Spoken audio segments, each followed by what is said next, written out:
Sheikh Shomali is a graduate of the Islamic seminaries of Qum and has also both a BA and an MA in Western philosophy from the University of Tehran. He has earned his doctorate in philosophy from the University of Manchester. Today he will inshallah be talking to us about Imam Zain al-Abidin. Salawat.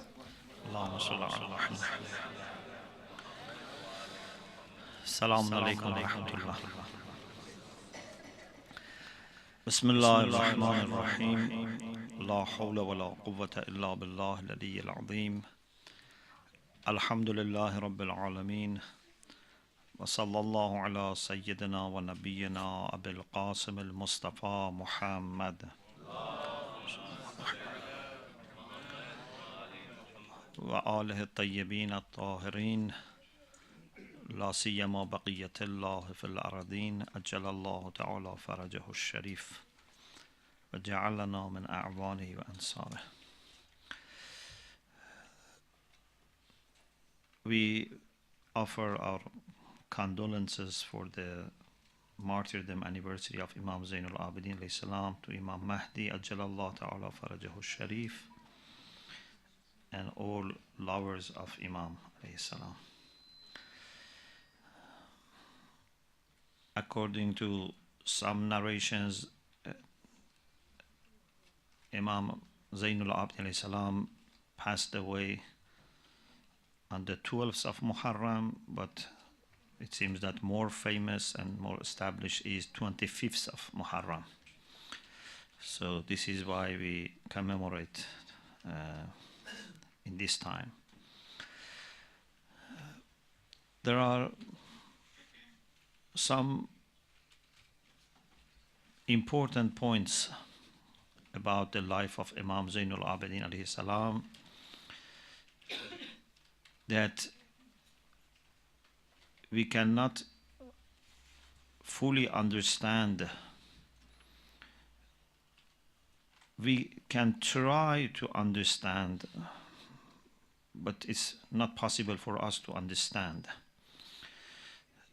the tragic event of Karbala and what happened before that and after that. For us, after centuries, is still full of pain, and it's very difficult for us to review those events, even if it is based on reports that we have received, and not crying. But imagine Imam Zain al-Abidin alayhi salam being with Imam Hussein in the whole journey from Medina to Mecca and then from Mecca to Karbala, and seeing everything by his own eyes. And then after that, from Karbala to Kufa, from Kufa to Sham, from Sham back to Karbala, Medina.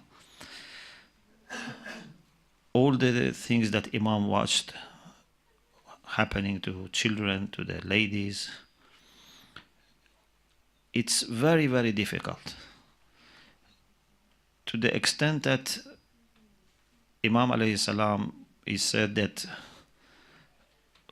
whenever, for example, he wanted to drink water, he was reminded of the Ashura day and he was crying. So it must have really saddened Imam alayhi salam. But as a leader, he had a great task. He was not just say to people, leave me alone, I want to cry all my life. He had great responsibility. You know, great leaders have very difficult time after there is a sense of defeat. Although we don't believe that Ashura was a defeat, but for people this was like a defeat because Imam was killed, his companions were killed, and Yazid was very powerful. So to explain to people that we are able to continue and we should not let enemy damage and destroy our morals is not easy. So imagine you are yourself mourning, full of pain, but you have to keep people strong and give them hope, give them courage, let them overcome this. It's not easy. You know, if we lose, one child, sometimes one brother, one sister in the family, husband, wife, just one loss can affect us. Many people become depressed. Imagine if few people you lose at the same time. Imagine if you lose your Imam and Abul Fazl Abbas, Hazrat Ali Akbar, all these people in one day. For Imam and for the Shia community must be big shock. And Imam, who is himself mourning, has to give these people courage and strength to carry on. It's not easy. But at the same time, he must not let this be forgotten. Because if this sacrifice is forgotten and he just keeps people busy with other things so that they don't think about this, then the message will be lost. So it's very difficult how you keep people remember actively this and at the same time not feeling despaired or becoming depressed or thinking that we should never think of standing against someone like Yazid or Bani Umayyah. It's very, very difficult thing. But Imam Zainul Abidin alayhi salam, with deep connection that he had with Allah subhanahu wa ta'ala, he tried to do all these things together. Not let the event of Karbala be forgotten, but not let the morale of the Shia go down. And at the same time, pump in them determination to carry on. And one of the things we find is that even Imam Zainul Abidin alayhi salam not only was thinking about that time and that generation, even he was preparing the Shia for future. So what I would like to share with you is a hadith that Imam Zainul Abidin is actually going further and preparing Shia for the time of Imam Mahdi Ajjalallahu Ta'ala Farajahu Sharif. Can you imagine someone that must be struggling with that moment but is preparing the Shia of our time so that we can do our responsibility towards Imam Mahdi with justice. This hadith is a hadith that Imam said to a person called Aba Khalid. This Aba Khalid was from Kabul. He's known as Aba Khalid al-Kabuli. So Imam said, Ya Aba Khalid, Inna ahla zaman ghaibatihi. Those people who come in the time of the ghaibah of Imam Mahdi Ajjalallahu Ta'ala Farajahu Sharif. وَالْقَائِلِينَ بِإِمَامَتِهِ. So not only they are at that time, but they believe in his leadership, because it's not that everyone this time is a special. There are people who don't believe in his imamah, so they are depriving themselves from this. But those who live in that time and they believe in his imamah, وَالْمُنْتَظِرِينَ لِظُهُورِهِ. They believe in his imamah and they are actively waiting. You can wait in two ways. You can wait by not doing anything. You can wait with preparation. Like, you are in standby. Someone who is in standby means he's prepared. Anytime can react. Intidhar is not to be just sitting and doing nothing. Intidhar means you are prepared and you are just waiting for a call to go to the next stage. You are doing everything for the moment and you are ready to go to the next stage. This is intidhar. So those who believe in his imamah and are actively waiting for his zuhur, أفضل أهل كل زمان, they are the best people of all ages.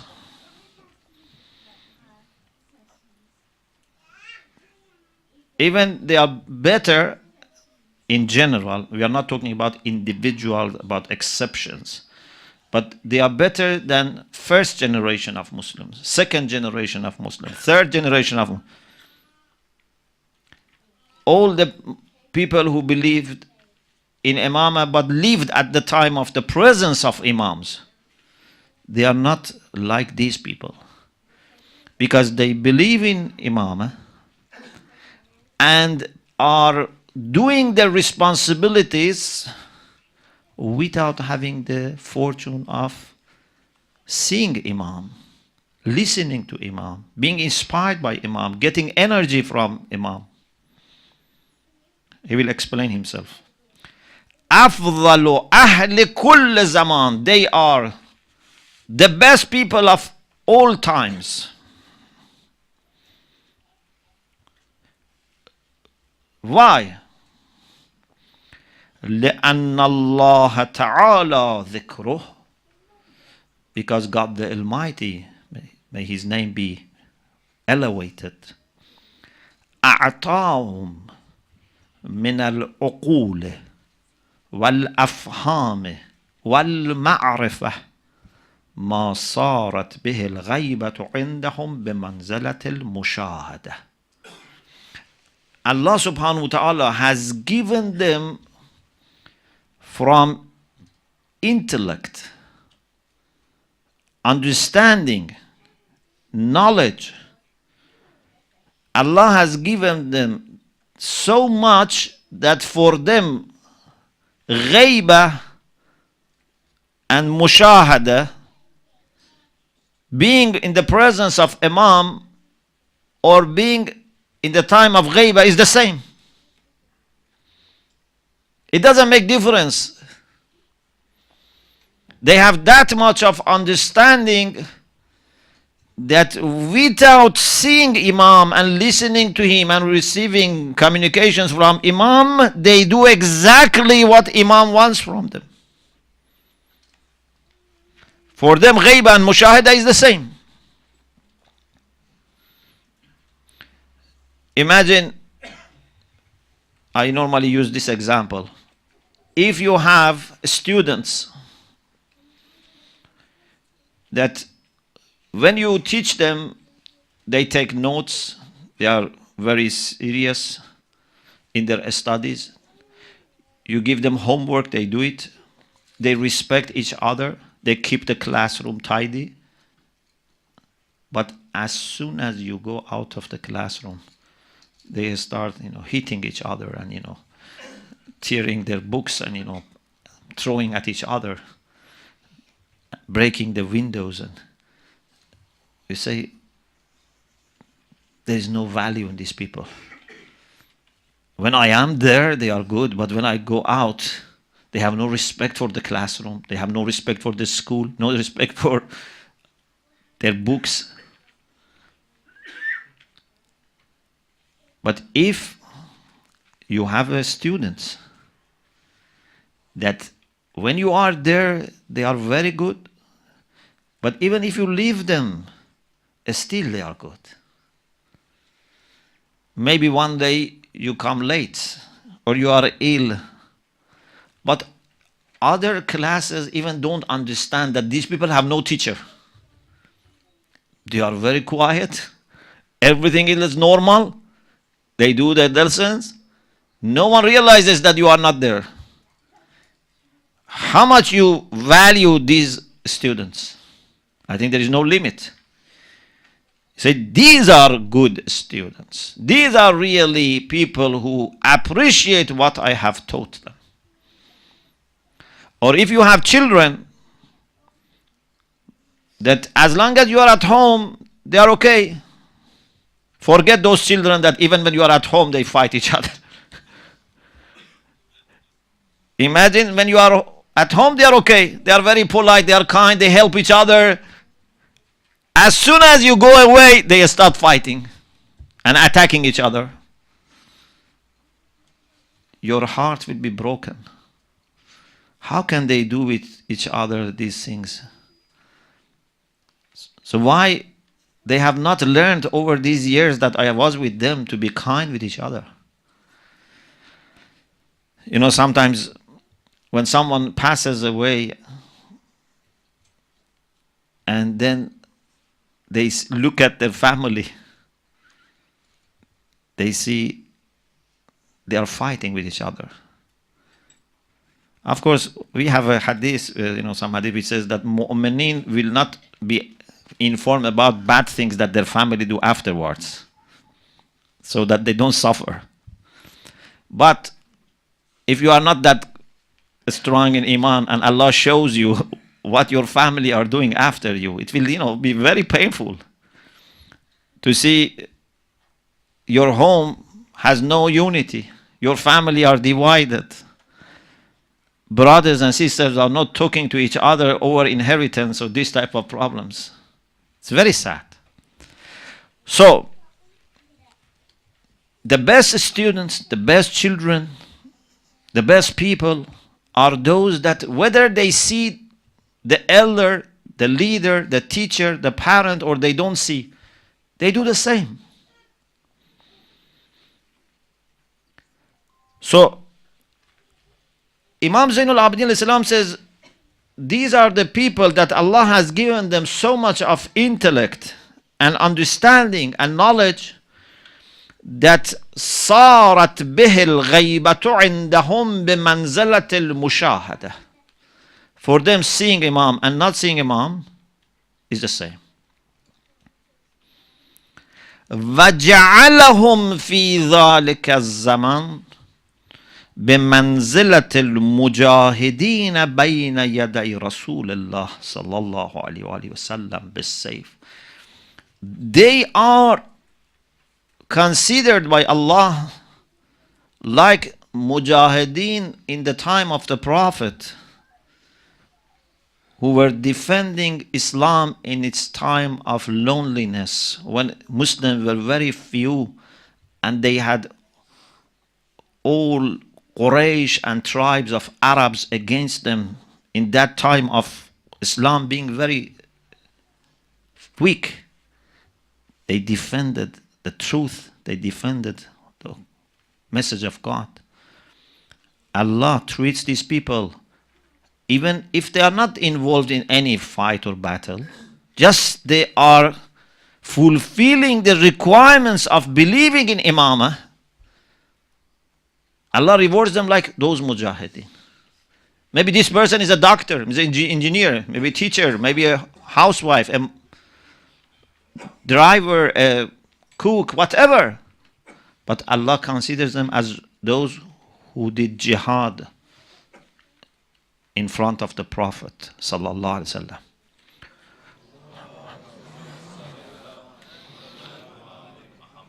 Why? Because they have such understanding and such deep sense of responsibility. They are ready to do what is needed. Compare them to the Shia in the time of Amir al-Mu'minin alayhi salam. How much Amir al-Mu'minin suffered from those Shia? We are not talking about non-Shia. That's clear. But even some Shia were not listening to Amir al-Mu'minin alayhi salam. You know how much Amir al-Mu'minin suffered, how much he felt lonely. those who were in the time of Imam Hassan alayhi salam. How Imam Hassan was really alone. But now we have Shia in the time of Ghaibah, that Amirul Mu'mineen or Imam Hassan are not talking to them. Imagine someone like Amirul Mu'mineen talking to them and they were not listening. But in this time, there is no such conversation, no such meeting, no such blessing. They read books, they listen to ulama, but they are more prepared than those people who are listening to Amirul Mu'mineen, watching Amirul Mu'mineen face to face. How much understanding, how much commitment is here? Then Imam Zainul Abidin says, أُولَٰئِكَ الْمُخْلِصُونَ حَقًّا. These are people who are really mukhlis. Who is mukhlis? Mukhlis is the one who not only does his actions or her actions with sincerity, but more. Mukhlis is someone who has tried to purify his heart. Nothing other than Allah subhanahu wa ta'ala is in his or her heart. A person narrates this beautiful hadith from Imam Sadiq alayhi salam about the ayah يَوْمَ لَا يَنْفَعُ مَالٌ وَلَا بَنُونَ إِلَّا مَنْ أَتَى اللَّهَ بِقَلْبٍ سَلِيمٍ. Imam Sadiq, according to this hadith, said, الْقَلْبُ السَّلِيمُ الَّذِي يَلْقَى رَبَّهُ وَلَيْسَ فِيهَا أَحَدٌ سِوَاهُ. Qalb Salim, a healthy, pure heart, is the one that meets his Lord without anyone else being there. Is fully dedicated to Allah subhanahu wa ta'ala. Imam Hussein alayhi salam says in Dua Arafah, Ilahi anta alladhi azalta al-aghyar an qulub ahibba'ik hatta lam yuhibbu sawak. You removed anyone other than yourself from the heart of your lovers. They don't love anyone other than you. Yes, through you, under you, they love others. If you want to love more, if you want to expand your love, dedicate your heart to God, and then you can love under God all creation. But next to God or instead of God, your heart becomes very close. Then you can only love in a selfish way. You can love only yourself or maximum your family and children. If you want to expand your heart and love more, give your heart to Allah subhanahu wa ta'ala. And when Allah comes to your heart, expands your heart. And then you can love everyone. So, Mukhlis is not only who says his prayer with pure intention, or the fast pure intention, does charity pure intention. Mukhlis is the one who has purified his heart, his mind, his very existence. أولئك المخلصون حقا والدعاة إلى دين الله سرا وجهرا. These are the people who call towards Allah's path secretly, privately, or publicly. Means all the time. Whether they speak or they are silent, people are inspired by them. They don't need to talk too much. Even if you just are in their presence, you are motivated. You are inspired. You want to become a better person. You want to become a better Muslim. So, these are the people that can be counted as muntazir, as people who are waiting actively for Imam Mahdi Ajjalallahu Ta'ala Farajahu Sharif.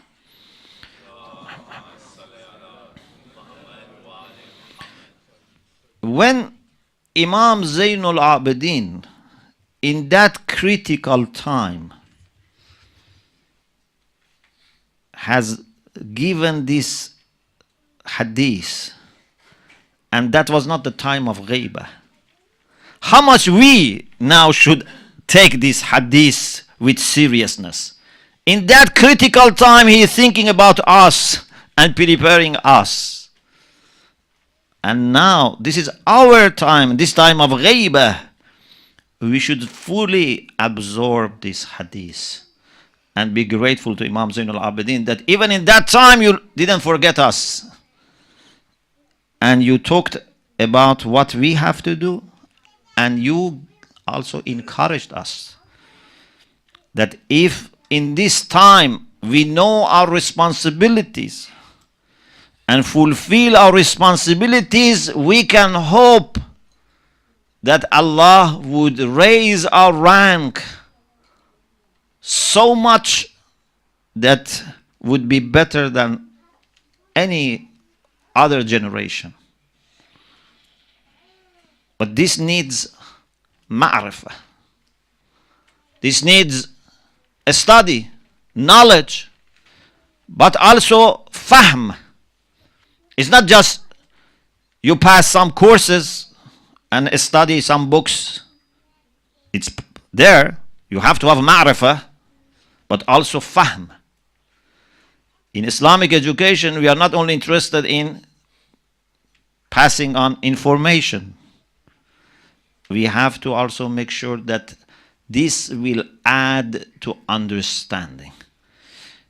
You know, sometimes, unfortunately, you feel that there are people who have lots of information, but their understanding has not improved. Or even actually they are confused.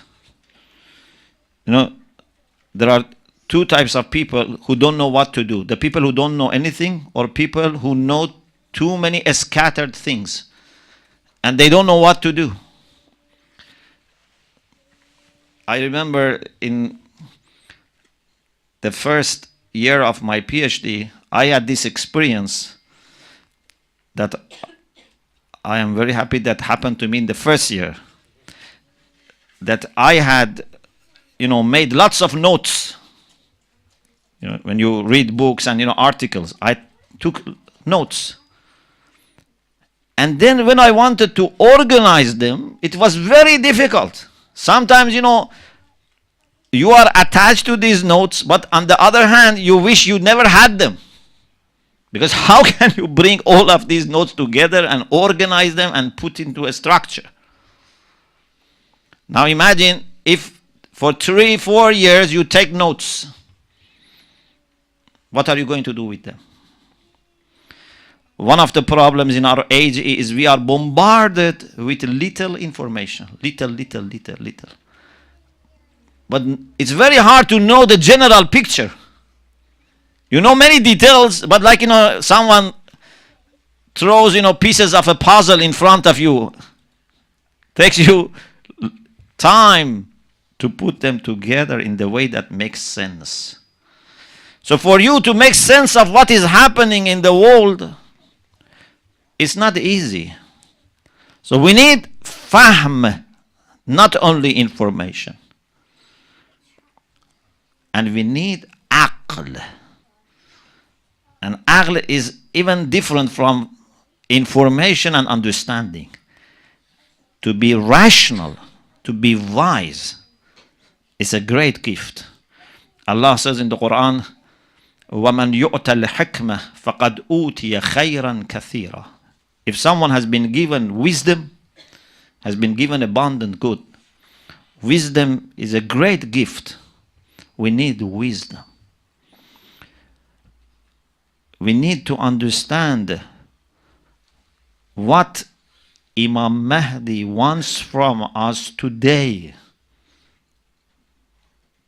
This is not just something that you can find it in the books, even if you know all the books and you have absorbed and processed all the information. You need to have wisdom. What is wisdom?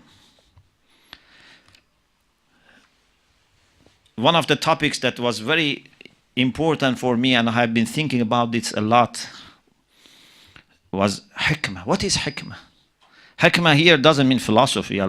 This is not what we mean by hikmah. And if you are interested, I have two series, one given the Shrine of Lady Ma'asuma, one in London about hikmah. What is wisdom? 7 lectures. But briefly, knowledge is something abstract. For example, you know what is good, what is bad. What are the things that we should do? What are the things that you shouldn't do? In a theoretical way, in a general way. But what is the best possible thing to do at this time? This is not just knowledge. You may know everything about what is sawab, what is mustahab, what is sadaqiyya jariyah. You know everything. But what is the thing that I can do which is the best possible thing that I can do? What is the best possible contribution for me at this time, in this place, with my capacity? Or what we can do as a community with our capacity? This needs hikmah. And people with knowledge, even with knowledge, they can give you different answers. It's hikmah to understand what's the best thing that we can do. How we can bring those ideas to the ground and make a reality on the ground. That is hikmah, which is very difficult. Hikmah is not something that you can learn, you cannot imitate. Hikmah is a gift from Allah subhanahu wa ta'ala. Sometimes you can get it from people who have been given hikmah, but that would be very limited. We have hadith that take hikmah even from people who are not very good. خُذُوا الْحِكْمَةَ وَلَوْ مِنْ أَهْلِ النِّفَاقِ. Because hikmah comes from Allah. Even if someone who doesn't deserve it has it, you can learn. But this does not make you hakim.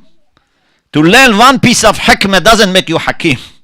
If you want to be hakim, you have to purify yourself. Man akhlasa, this ikhlas that we had. Man akhlasa lillah arba'ina sabahan jarat yanabi'ul hikmah min qalbihi ala lisan. If we manage to purify ourselves for Allah 40 days, just 40 days. It seems that none of us has purified himself 40 days. If we were able to purify ourselves for 40 days, the fountains of wisdom would flow from your heart to your tongue. So you'd speak and people just would be inspired. So hikmah comes from Allah subhanahu wa ta'ala if you want to become wise. And in this age we need hikmah more than anything else. As community, we need hikmah. Leaders need hikmah more than anything else. We need information, yes. We need understanding, yes, but more than anything else, hikmah. Because if you have all those things, without hikmah, you cannot do anything. If you have hikmah and don't have those things, you can go and learn. Hikmah is very important. And one requirement of hikmah, I have mentioned in those lectures based on the hadith, is that you cannot expect hikmah by having very comfortable life. by just enjoying yourself. Eating the best food, having the most comfortable bed, most warm home, everything relaxed, enjoying yourself, and then expect hikmah. No. There are lots of hadiths that we have. La tajtami'ul fitna with ta, not with dots. Ta means fatten, means understanding. Wal bitna. You cannot fool your stomach and expect hikmah. You cannot have the best of everything in dunya and then expect ideas come to you from Allah subhanahu wa ta'ala. Therefore, we need to sometimes experience some hardship. This hardship can be by undertaking some tasks. One of the best things is volunteering, going to difficult places and serve. Go to Africa, go to other places, to camps, refugee camps, help. Not to help them, to help yourself. We need ourselves to help others.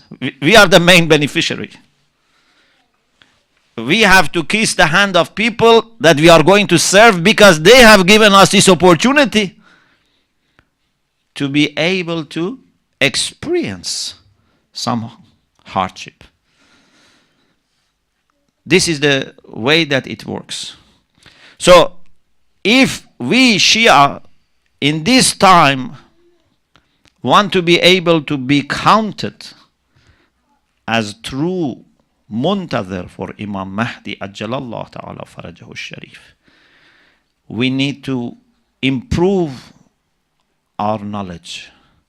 We need to improve our understanding, and that is through thinking. We need to improve our ability to make proper decisions. Decisions which are not driven by our comfort or selfish interest. Decisions which are driven and inspired by purity of the heart and intention.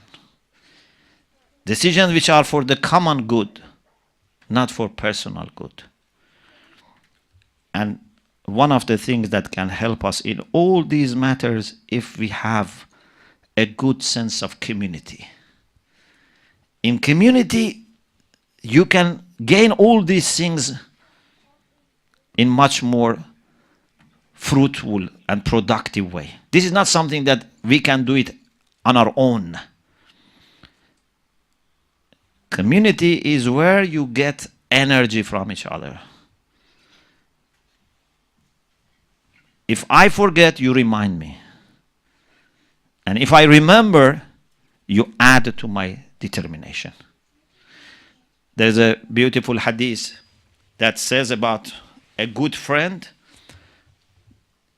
that a good friend is that en nasiya ذكره وإن ذكر أعانه. If I forget, he or she reminds me. If I remember, he or she would help me. Sisters who have good sisters, brothers who have good brothers as their friends. And then when we all as a community have this relation, we help each other. إن الإنسان لفي خسر إلا الذين آمنوا وعملوا الصالحات وتواصوا بالحق وتواصوا بالصبر. Question: isn't Iman and Amal Saleh enough? The answer is yes. Iman and Amal Saleh should be enough. So why then says Tawasaw bil haqq wa tawasaw bis sabr? My understanding is the only way you can make sure that you keep and grow your Iman and Amal Saleh is when you are enjoining each other. Tawasaw bil haqq wa tawasaw bis sabr is not something added to Iman and Amal Saleh. It's not something extra. It's something to make sure that you have Iman and Amal Saleh and keep it and grow it. In this challenging time of Akhir Zaman, how without helping each other and enjoining each other to observe the truth and patience, we can survive. It's very difficult to survive. Maybe 5% can survive, maybe 10% can survive, but we cannot 100% survive unless we are together as a community. And Allah subhanahu wa ta'ala blesses people who unite themselves and form community. Community can be big or small, but the spirit of community is not based on the number. The spirit of community is based on the relation of those people, whether they are big or small.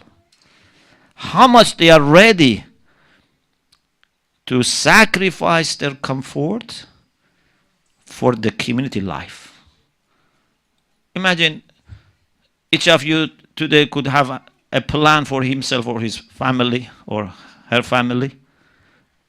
But you left your plans aside and said, this is when we as community have to get together. This is sacrifice. But this is a very simple step of sacrifice. There are many other things that we should be ready to sacrifice for the sake of this collective reality. But after some time you realize that actually you didn't sacrifice. You just preferred long-term interest to short-term interest. You didn't sacrifice. Look at the people who don't come to these majalis. People who don't belong to community. You know, my experience is this. Most of people who come to me who have family problems, economical problems, need really help, are people who are not frequently coming to masjid. People who don't belong to community that much. People who belong to community, spend time in community, work for the community, normally they have less problems. Their families are better, their relations are better, their children are well behaved compared to those who never come to these majalis. So you think you are sacrificing, but you are not sacrificing, you are investing. Some people think, why I should put money in the bank? I should spend it. It's difficult, for children. They want to buy chocolates and toys, they think this is sacrifice to save money. But it's not sacrifice. Saving is not sacrifice, it's investing. Anything that you do for the community is saving and investing. And it will be coming back to you in a much more productive way. So this is the only way for us to proceed as a community in Akhir Zaman. Invest on knowledge, on understanding, on wisdom, and strengthen our relations, our ties of brotherhood and sisterhood. May Allah subhanahu wa ta'ala help all of us in this time so that we can first understand what we are supposed to do, and second, to help others and inspire others so that inshallah we can go together in this beautiful journey towards Allah subhanahu wa ta'ala in this time. May Allah include us among the people who serve Imam Mahdi before and after he comes. May Allah make Zaman pleased with us and include us among the people that Imam prays for them and ask Allah for their forgiveness. May Allah inshallah give shifa to all brothers and sisters who are ill. May Allah send His rahmah and mercy to all marhumin, especially those that have rights upon us, our teachers, our parents, our ulama. And may Allah keep us and our children and brothers and sisters always on the right path. And may Allah make the last moment of our life the best moment of our life. وآخر دعوانا أن الحمد لله رب العالمين. Question? We have some time for question and answers. Do we have any questions?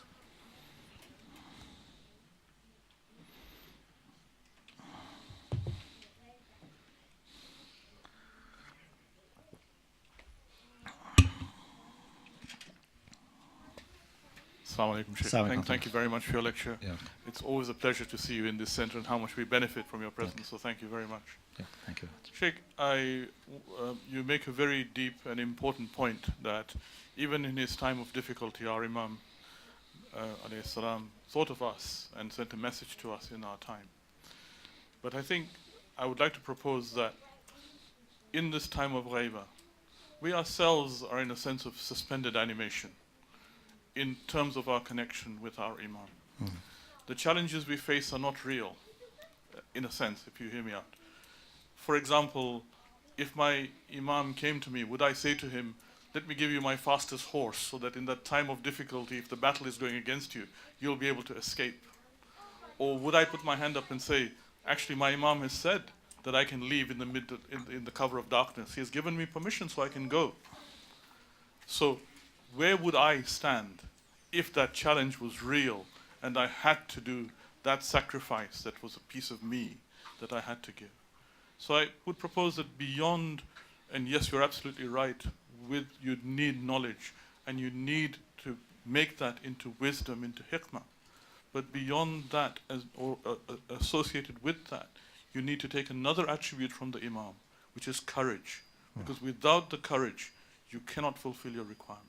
Yeah, sure. And courage comes when we are not selfish. Those who are selfish, they are very fearful because they don't want to lose anything and they just want to protect their own interests. So this is why I say, we have to experience hardship, difficulties, comfort should be sacrificed so that we are able to have courage and strength. Amir al-Mu'minin Salaam in Nahj al-Balagh, in his letter to Uthman ibn Hunayf, says, the trees which are grown in desert when there is little water are stronger. The roots are stronger. Their wood is better. If there is a tree that all the time you give water, 3 times a day you give water, either will be rotten or will not be strong. So we should have ability to have comfortable life. Not that we should be poor. No, we should be able to generate wealth, but voluntarily choose simple life. I love our people to be millionaires, but have simple life. Not that, they are hungry and therefore they have, strengths. No. So we don't volunteer for poverty, but we volunteer for simplicity, for difficulties. Like for example, if you want to train commandos, you don't give them, 5-star holiday package. If you want commandos, you send them to forests. And don't send them food. Let them starve for a few days.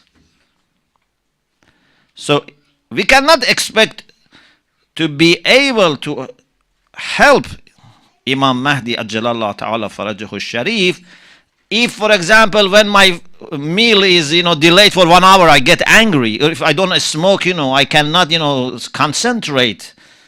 If my sleep is delayed, I get angry and shout. How can such people help Imam Mahdi? These people cannot even help themselves. So we have to strengthen ourselves physically, but also mentally and psychologically and spiritually.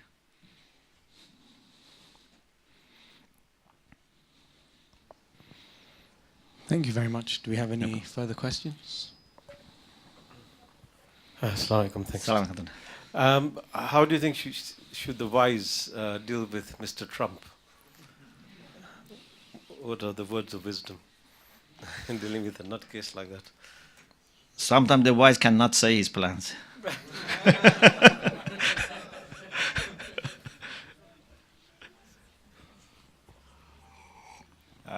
Shomali, am I correct in thinking that one aspect of wisdom is refraining from doing what you can do? So, for example, you have the possibility of making a nuclear bomb. You have all the knowledge and the information, but you decide not to do it because you think that will be wrong. Do you think this is a greater hikmah than generally otherwise we think? Yeah. So the wise is the one that doesn't do everything that he can. The wise is the one that does those things that he should. And even if those things that he should do, he has priorities already set up. Any person who has no priorities set up for his life, he's not wise. So we should not only do things when they are good. We should do the best things. And you should not be driven by emotions or, anger or, people clap for you and then put you into something or, people, shout against you and put you in something. You decide for yourself. What's the best that I can do to bring light to this world, to bring good to this world, to help people? What's the best thing? You listen to everyone, but then you make your decision. Many times, we are programmed by external forces, whether from our community or from outside. We should not let anyone program us. We should be in control of our decisions. I like you, Sheikh. Thank you. Thank you.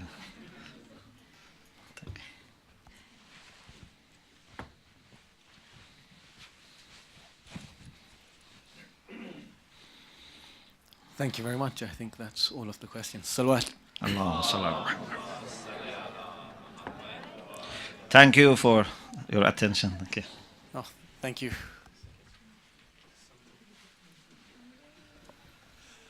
زيارة. بسم الله الرحمن الرحيم. السلام عليك يا سيدي يا مولاي يا رسول الله. السلام عليك.